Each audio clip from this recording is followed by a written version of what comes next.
And that is the nature of the game. Glory and pain walk side by side. Last weekend, there was a pretty big UFC fight. Now, when it comes to the UFC, I'll just get this out of the way. I'm as bandwagon as it gets. I know very little, like 3 or 4 fighters. But my buddies were super hyped about it. They got me sucked into it, and it was a blast to watch. I want to share something about the fight, or post-fight, I should say. But you don't need to know anything about the sport at all for this to connect. So hang with me for a second. There was a fighter on the card named Ilia Topuria, heavily the favorite, and ended up losing. I shocked a lot of people. At least my buddies seemed to be very surprised. And, it's one day later, and I want to read you the statement he shared following the fight after the loss. It starts, "Justin," which is the name of the fighter who beat him, "congratulations.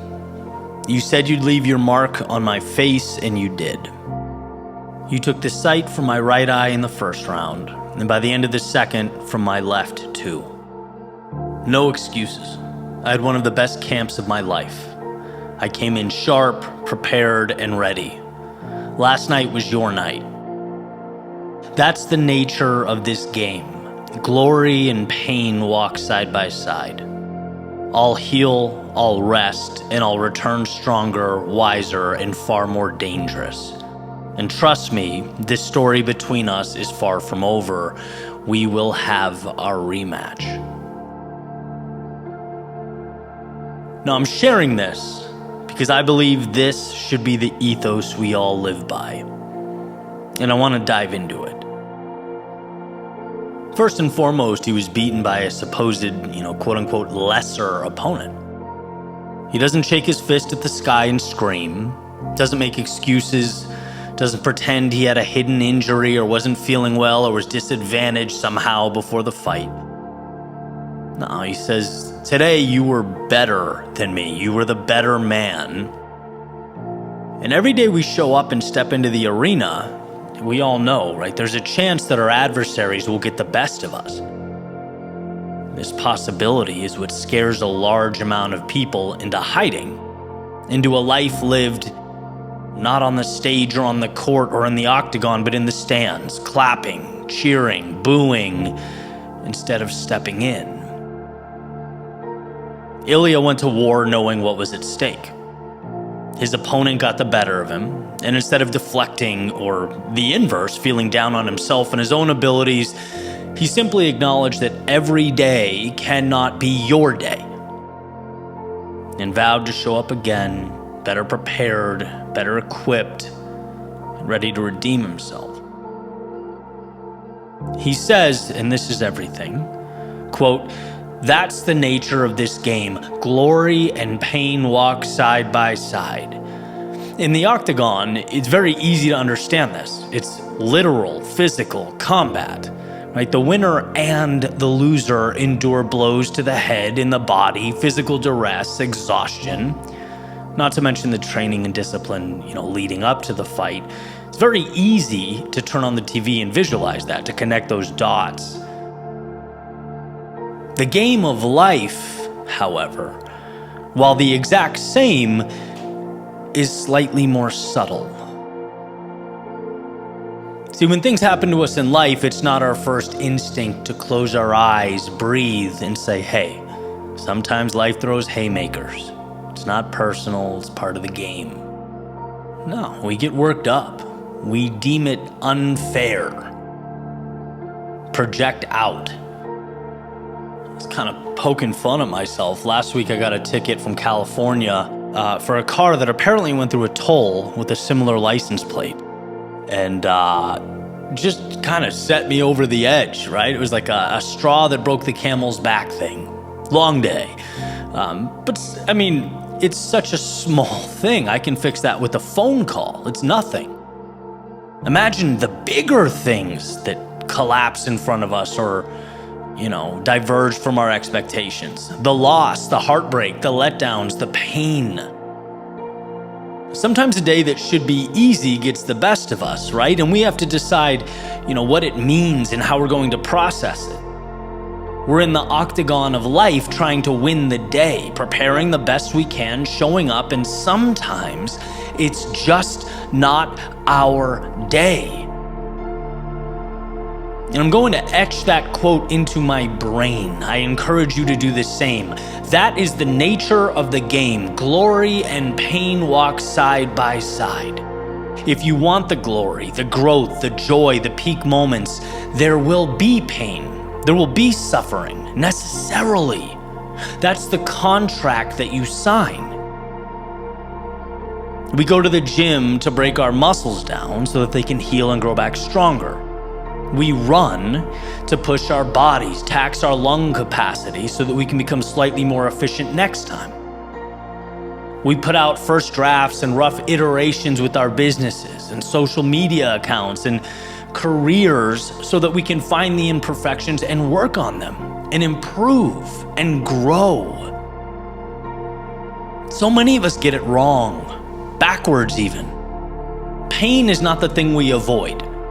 Pain is the price to get into the show. Pain is what a life well lived costs.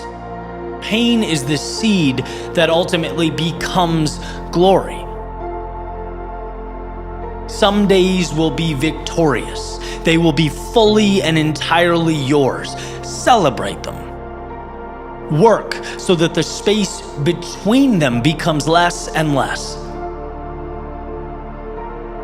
But on the days that the adversary wins, the villain gets away, or the carefully thought out plan dissipates like sand through your fingers, let's commit to a path of not taking it personally or projecting out, but instead to tipping your cap and saying, you may have gotten me today, but you just wait. Just wait for my return, because I won't be the same. In fact, this is the last time you'll witness this version of me.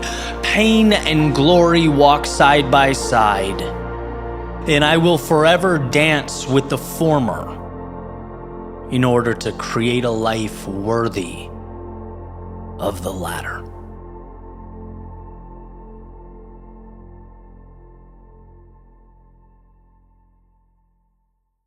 What if the real enemy isn't who or what you think it is? What if it's not the things that are quote-unquote bad? What if it's not misfortune or disaster, obstacles, getting in the way of what you think you want most? What if it's none of that? What if the real enemy is good? What? You might be thinking, good? Well, let's dive into the context. Because in a nuanced world where so much lives in the gray space, the details mean a lot. See, I'm a reflective guy. I enjoy thinking about these things, and I think that a happy life, not even a quote-unquote successful one, I'm not talking about finances or followers or sales or any of that stuff. I'm talking about overall contentment, feeling good. When I look back on my life, contentment was more often derailed by good than anything else. See, those blatantly unaligned things, the sharp pain, the oh hell no's, they're easy to avoid. They shine so bright that we can't help but turn away. The good things, though, they are the wolves in sheep's clothing. They hide. It's hard to say no to good things. After all, they're not pain-inducing. No, certainly not, at least in the moment. They are, however, a decision to take the good train instead of waiting for the great, the excellent, the incredible trains to arrive at the station. Good is saying, yeah, I don't see anything terribly wrong with this. And from a distance, it checks out. And see, with that philosophy, what you're left with under these circumstances is a good life, time spent doing good things, surrounded by good people, making good progress. And hey, maybe good is enough for you. I'm not here to tell you what happiness should look like in your world. But I am here to say that life will give you what you ask of it. And if peak living is on the agenda, good simply cannot be. At least not consistently, at least not at scale. I'm asking that you imagine a world where you spend your time doing things that you deem to be great, that tap into your heart, your soul, your curiosity. They don't merely check a box. Their value isn't the no news is good news mantra. Their value is that they create a pathway to your soul and invite you to step into a beautiful, currently unevolved version of yourself. What if you surrounded yourself with great people? Not people who are nice enough. Not people whose value is a mere lack of confrontation or constant tension. Now that should be a baseline. What if you surrounded yourself with people who lifted you up, who made you better, who reminded you of life's finitude? Your short window to make an impact and your ability right now to do just that. Imagine what that would feel like. And if merely hearing these things seems preposterous and far-fetched, that means this message has safely arrived to your doorstep in the land of good you currently occupy. I've heard people say for years, give up good and go for the great. I would hear that, I'd say absolutely. I'd clap like a baby seal, nod my head like a golden retriever watching TV. Then I'd step out into the real world and see how very hard that is to do. Why? Because good is comfortable. And most importantly, good is not bad. The brain can be very easily tricked into thinking that's enough. How terrifying the prospect of giving up no news in exchange for bad news. Shivers run down my spine. But, and you knew this question was coming, will you give up no news for great news? What if there was a little boat tied to your harbor, and that boat symbolized avoiding failure, mitigating risk? It's living not for greatness, but to avoid mistakes. I think there are few things that would be more freeing than walking up to that little boat, cutting the bow line, and letting it float away into the distance. Why?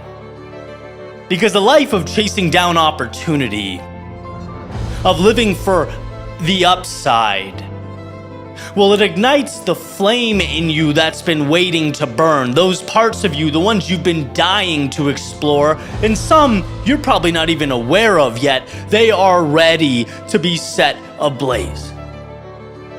Now, is this something always front and center on my mind? Is it something I always remember? Of course not. Which is what makes this point all the more important. I speak on this because every time I'm brought back to that point, my life is better. I need the reminder, the thought experiment. The blatant misalignment in my life is easy for me to spot. But the good is sneaky. In fact, if it weren't for a friend of mine, a great friend of mine recently reminding me that it's hard to step away from the good, but good is not what my soul wants, it probably would have taken me longer to look around. That good boat would still be bobbing on the water's surface in the harbor that is my mind. And I'm not naive. I understand the comfort is good, the lack of noise, the ease at first glance, sure, it works. But I've come too far to find comfort in the eye of the storm. I owe it to myself to fight through its walls, its winds, its turbulence, and find the skies that bring me contentment outside the storm's center. And I'm guessing that if you're listening, we're not all that different. And so if you're asking what's next, what must change, what must go, I hope you'll find the courage to free yourself of not only that which is detrimental, but that which is good. I hope you'll find it within you to make space for the greatness in you that will light up your world.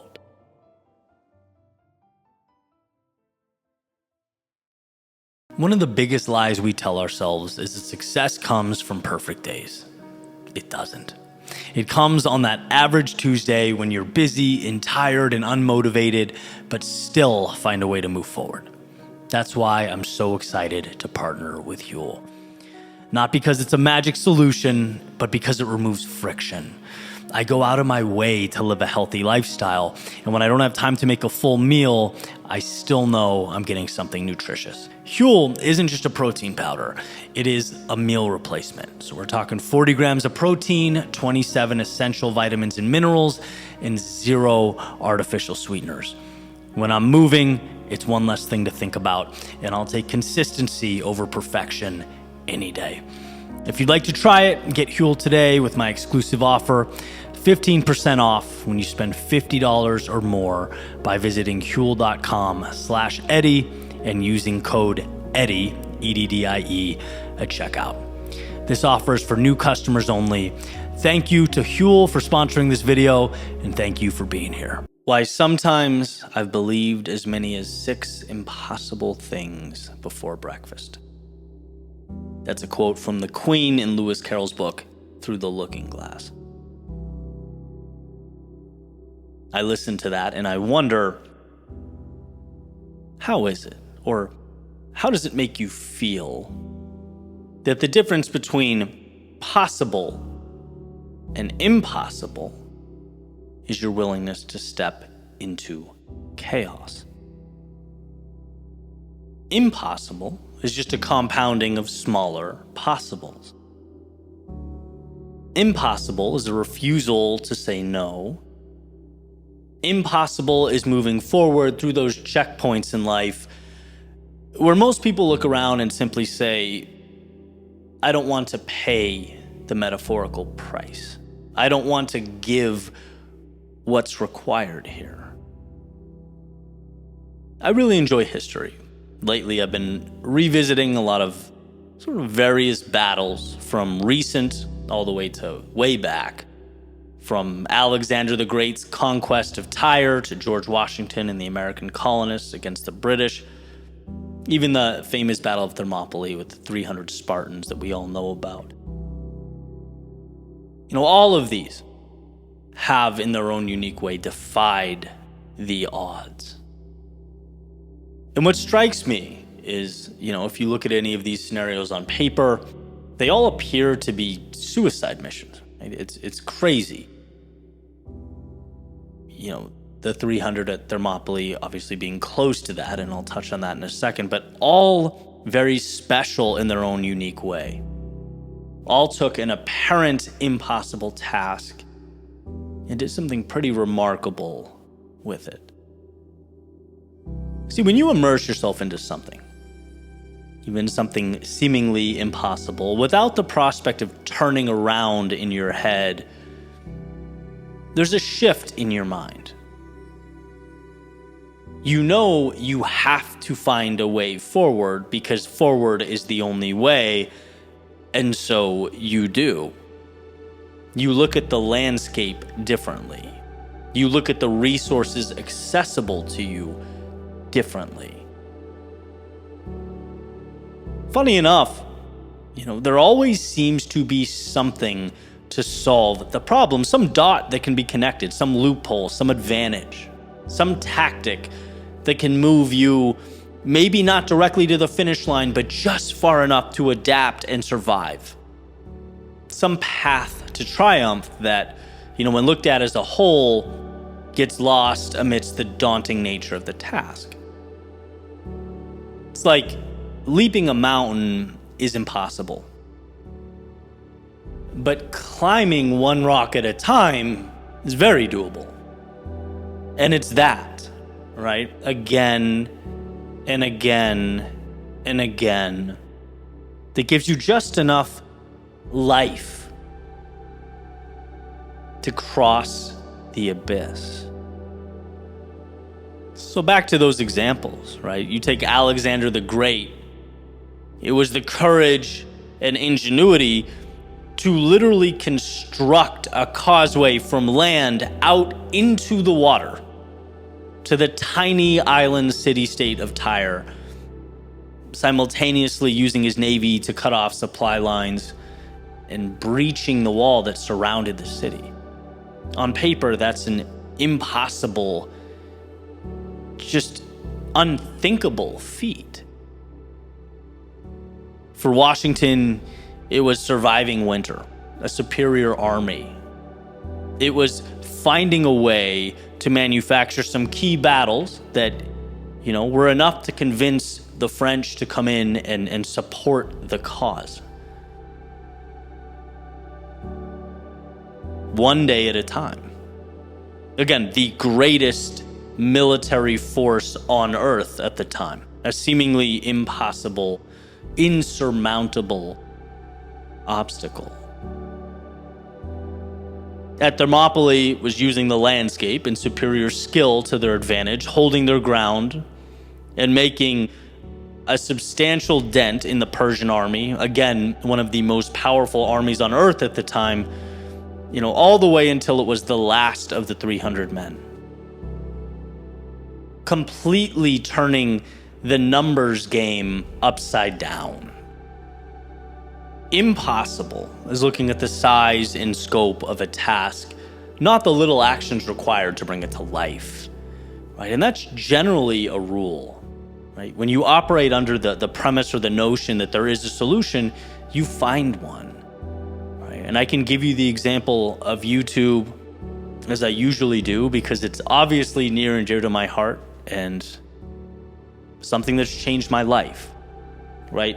A platform of this size and scale 10 years ago is unthinkable, impossible, laughable, right? My brain didn't even go there.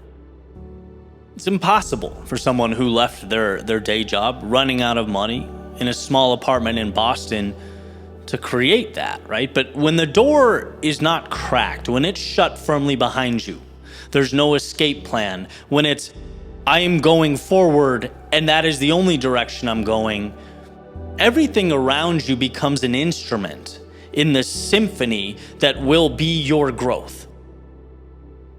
You find a way. It's like, why do people talk about rock bottom being what turned them around? Because in that moment, they had to start using what was around them to win. There was no off-ramp. They had to see the utility in what existed around them. The hours I used to waste became more precious. Every dollar, how can I stretch it into something that matters? Right? Boston is a major city. I started asking, who can I connect with and learn from? Even Microsoft Word went from being something I, had to reluctantly open once in a while for an office job to this portal where I could share my thoughts with the world. We don't see life as it is, we see life as we are. And when you're only focused on one goal, you become this vehicle through which magic happens. When I was a kid, way back, right, 90s, computers first became sort of household items. I used to play this Star Wars game. It's just a demo. And I love this metaphor because I, was on level 1, wandering around, frustrated, trying to find this door that would bring me to level 2, and I could not find it. And I looked and I looked and I looked, and I would spend hours and hours. And, I didn't know about cheat codes or how to research any of that stuff. It's just exploring. And this is anticlimactic, but eventually there was a day where I found it, this camouflage door in the back. And I went through it and it brought me to level 2. And the reason I'm telling you this is because I believe that door exists for all endeavors. It's always there, right? Sometimes buried underneath layers of trial and error, sometimes behind miles and miles of road, sometimes hidden in plain sight. And so we need to remember, impossible does not mean cannot be done. Impossible just asks, how long are you willing to look? How long are you willing to scratch, claw, and fight for that result you're looking for?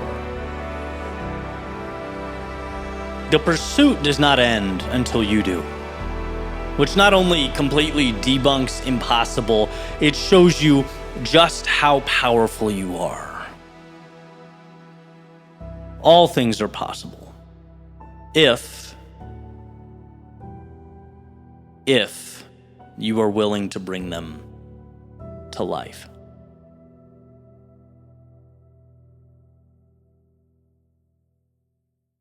There's a row of sunflowers in my backyard, right outside my parents' window. My mother planted them because they were her favorite flower, and we saw them all the time. In a little house off Lemon Avenue in Southern California with a basketball hoop in the front and fruit trees in the back.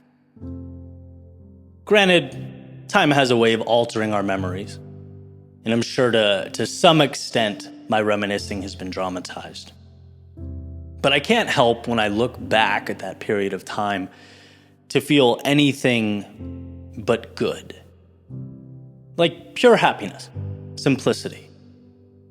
Coming back from the pool, laying out in the sun with my brother and sister, or, creating forts out of lawn chairs while we launched peaches, plums, and lemons at each other like complete idiots. Having life-altering conversations, critical discussions, like who's the most important character in Star Wars, and, that scene in Titanic. The side door of the garage I used to sneak in the Slim Shady LP, I got caught. I don't know what it was, but all of that was right. And when I think of that row of sunflowers, slowly swaying in the breeze beneath the California sun, my mind often wonders if that's gone forever. I don't want to entertain the thought, but I can't help but ask. My pragmatic brain doesn't even know what it is. Somehow my soul does, though. I probably post too frequently for most folks to listen to every episode. But if you've been following along, you've heard me refer to, the last few months as certainly challenging mentally and physically. And this is not, the world's smallest violin, poor me type moment. Everything's fine now and will be. But hey, the thing about talking about where I am is that you'll get the good, the bad, and the ugly, right? So I'm going to see if I can sum up this background context in about 45 seconds here. Recently, found myself doing too many unimportant things, swaying from the writing, speaking, and video creation that I love so much. So I swung the pendulum all the way to the other end and walked away from a lot of projects, right? Tore down my studio, spent about a month building a new one with various sets, colors, designs. Just got it functional about a week ago. Sat down, rolled up my sleeves, looked around, and felt deeply like I had absolutely nothing to say. Just tired. Tired and a little lost. And I think it came to a head the other day. I cleared my schedule for 2 days to sit, to think, and to write, which is a big deal for me now, right? Even with everything I cut away, I have clients and, a production team to manage, a business to run, videos to make, working with sponsors, all these things, right? But I knew I had to do it. And so I did, and 2 days later, I kid you not, I had nothing worthwhile written down. Some anecdotes, right? The kind of stuff you get when you search for inspirational quote on Google, but nothing that I felt moved the needle or was, game-changing in any way. And that's when things felt the heaviest they felt in a long time. It's like, okay, dude, you just took an axe to your entire life to go all in on these videos. You better execute. Or what? A voice asked me.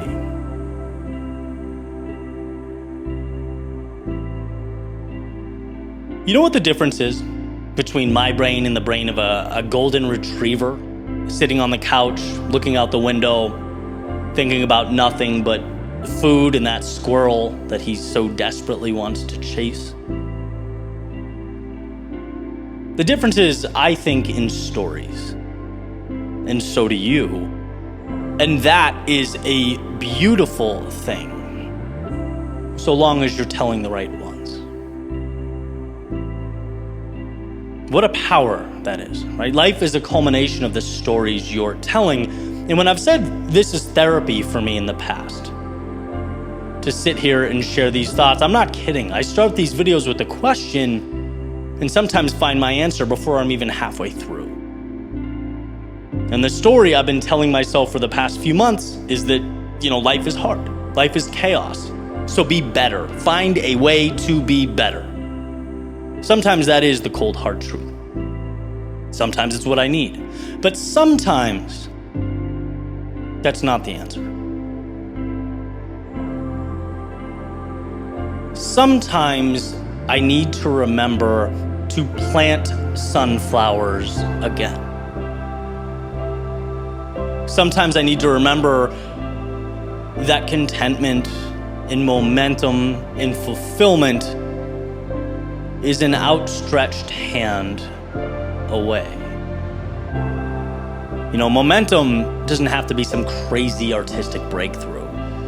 Sometimes momentum can just be recapturing that feeling of laughing in your backyard on a beautiful day in Southern California.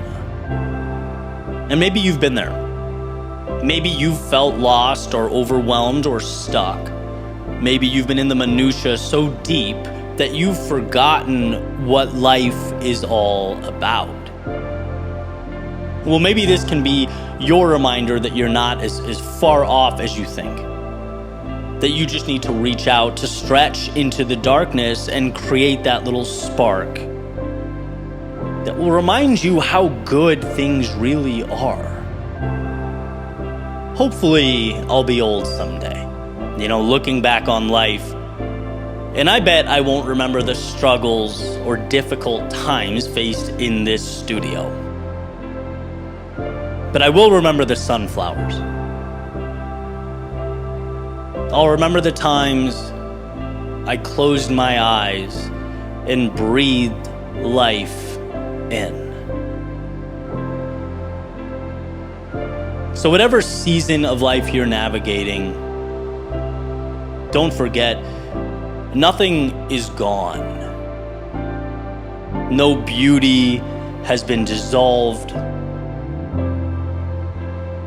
It just waits for us to recreate it.